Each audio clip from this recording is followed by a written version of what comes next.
Hello po! So, Mr. JCL po pala ulit. And pag-usapan po natin yung kababayan nating nabalita na hindi nakaalis. Gawa nag-bomb joke sa Davao Airport. Ayon sa balita, itong ating kababayan ay paalis na papuntang Singapore para bumalik sa kanyang trabaho. So, nagbakasyon lang siya.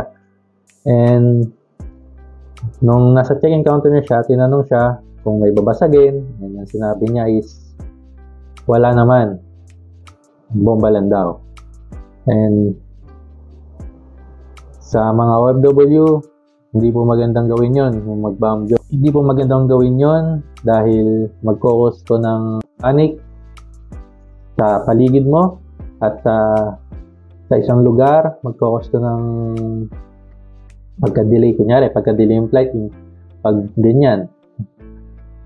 Kaya iwasan po natin yung mga ganyang mga joke na yan. Kasi mahirap yan. Kaya yan, pabalik siya ng pinagtatrabaho niya sa ibang bansa. So ngayon, dahil lang sa joke niya na yon,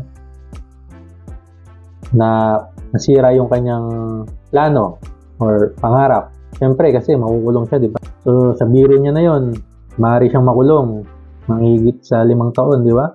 So paano yung mga pamilya niya, yung pangarap niya, and yun.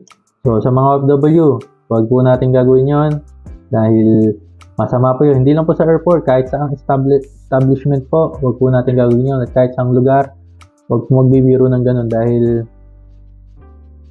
yung ganung biro po is hindi po maganda. May kapalit na kaparusahan pag ginawa mo ito.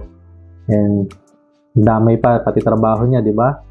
So, kaya sa mga OFW, huwag po natin gagawin yon dahil mape-permission nito yung trabaho mo, yung mga plano mo. O ngayon, si kabayan, ano na nangyari, di ba? Pinuli siya. O, paano na yung trabaho niya ngayon doon? Kaya, yung mga joke, minsan, hindi rin mabuti. So, yun lang po yung topic natin ngayong araw. And kung di ka pa napag-subscribe sa aking channel, mag-subscribe ka na po para updated ka sa mga susunod pang OFW update and mga balita. And pa-like na rin po yung video kung nagustuhan nyo po. And ako nga po pala ulit si Mr. GCL. So, yun lang po. Thank you.